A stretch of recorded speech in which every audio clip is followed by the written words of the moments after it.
Hello and welcome everyone to this presentation, which is about the passive voice. So let me share my presentation so you can see what we're going to discuss regarding the passive voice.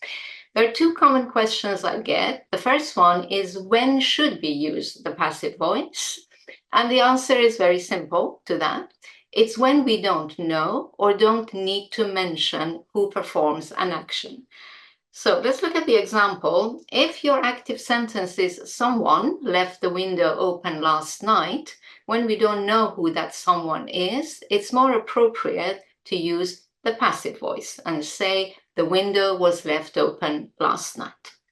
And the second question about the passive voice always is, what are the common mistakes? Because it's a kind of a tricky structure to formulate.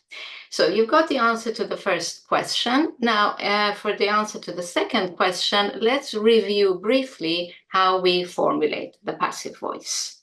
Right? There are 5 steps, really. Let's go through them. So our active sentence was, someone left the window open last night.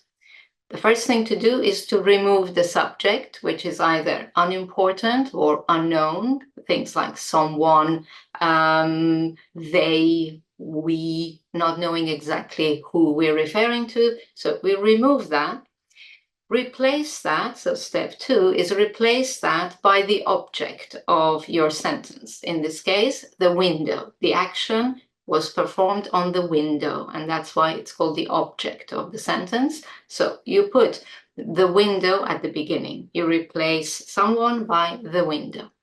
The third step, important, very important step, is to conjugate the verb be in the same tense. So we look at our active sentence, and the verb is left, so it's past simple, and therefore you must put the verb to be in the past simple tense. In this case, was. Why was? Because it's the window, it's it, so we need was, not where. And then the fourth step, now we have to add the past participle of the original verb. So the verb was left, so we go leave, left, left. Okay, the past participle is the same, looks the same as the past simple. So we put that in there, and then we add the remaining information. So we end up with the window was left open last night. Now, I'm sure you have reviewed these steps many, many times. It's just about remembering not to miss one of those steps. And we will look at the common mistakes soon. But before we do, I have 3 notes on the formulation of the passive sentence. First of all, you can mention the subject if you want. Remember, we have eliminated the subject because it was unimportant. Now, if you absolutely want to mention it, you can. And in this case, you have to use the preposition by. So you can say the window was left open by someone last night. However, if the actor is really unknown, like someone, or unimportant, like in this example, it is usually dropped from the sentence. So my recommendation is that you only add the actor if it is still very little important, if it's still an important piece of information you want to convey, but it is less important than the action, right? But don't go saying things like, oh, this was done by me. If you're going to mention yourself, me, and there's the actor, and it's important, then just stay with the active sentence. I did this, right? Okay, note 2. Sometimes I get the question, why can't we put this into a passive sentence? And it's usually because the verb of that active sentence is an intransitive verb. An intransitive verb is a verb that doesn't need an object. Its meaning is complete without an object, like sleep, happen, arrive. So if you have a sentence like, I arrived at work at 8 a.m., there is no object here to use to create a passive sentence. So be careful that only transitive verbs can be put into the passive form. And finally, note 3, avoid putting perfect continuous tenses into the passive voice. So don't say things like the road has been being repaired for 3 days. The reason is it's phonetically very awkward to have two similar sounds like been and being next to each other, or be and being. So avoid putting these sounds together. In the case of the, for example here, present perfect continuous tense, just use the active form, even if you don't know the actor or it's unimportant. So it's always things like they have been repairing the road for 3 days. The other two perfect continuous tenses, past and future, are very uncommon, even in the active form. So don't worry about those. Just make sure that you don't formulate the present perfect continuous passive sentences. All right, these are the 3 notes. So now, what are the common formulation mistakes? Let's have a look. I've got 6 of those to mention to you. The first one, very simple, but very common, I come across this quite a lot, is forgetting the verb to be. Every passive sentence needs to have the verb to be conjugated in one tense or other. So let's look at the example. Someone took the car to the garage. The mistake would be saying the car taken to the garage. You must have the verb to be. Which one, which tense? You look at the first sentence, the active sentence. Someone took, past simple, so the verb to be in the past simple. The car was taken to the garage. So that's an easy one to forget. It's usually just a slip. Now, number 2, common also, is changing the tense to a similar tense. For example, if the active sentence is they've cancelled tomorrow's webinar, I often hear people using just now the past simple. Tomorrow's webinar was cancelled because it's a finished action. You've got to stay exactly the same tense as the original active sentence. So we need not was here, which is the past simple, but has been, which is the present perfect of the verb to be. Tomorrow's webinar has been cancelled. So stick to the tense, the original tense.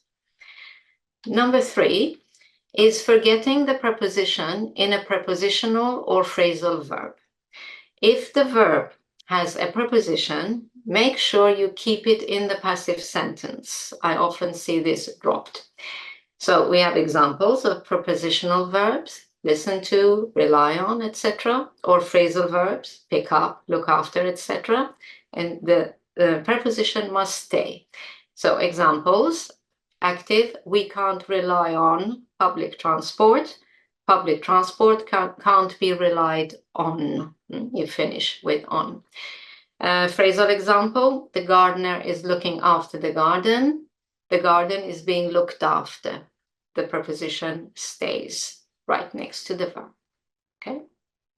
Now, 3 more. Number 4, it's not respecting subject-verb agreement. For example, if it's one of the mums is picking up the children at 2, and now you put the children as the object at the beginning of your sentence, and forgetting that the children is plural. So, and you might say the children is being picked up at 2. Make sure every time you check that the object that you've started your sentence with is plural or singular, and maybe you need to adjust. So in this case, the children are being picked up at 2. Next one. It's avoiding using a person or people as the object, because you think, oh, we can't have a person in the object position in a passive sentence. Yes, you can, and it's actually very common, like in the previous example, children.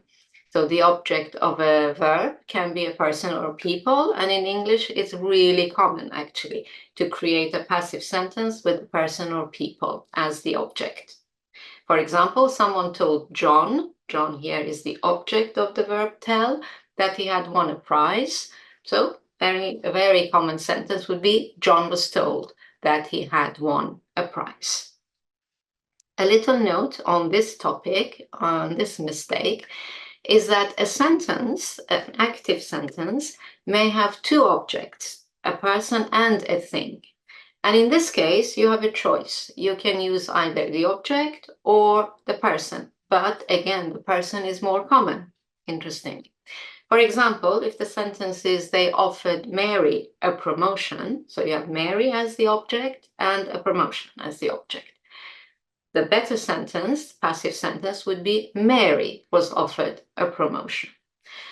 The alternative, a promotion was offered to Mary, is not that common. It's correct, but not that common, particularly because now you have to bring in a preposition to. So it's more complicated. So feel comfortable putting people in the object position in a passive sentence. And finally, sometimes we may lose the negation. For example, if your sentence begins with a negative word, like nobody is going to water the plants. You see the verb is positive, and you may forget that you have to make it negative. So in this case, we use a negative verb. The plants are not going to be watered. You must keep that negative sense in your passive sentence. But another time, for example, no one could do anything. Anything is the object of this sentence. If you only put anything at the beginning and say anything could be done, you are not creating a negative sentence. You need to change it to a complete full negative word. So in this case, your passive sentence is nothing could be done.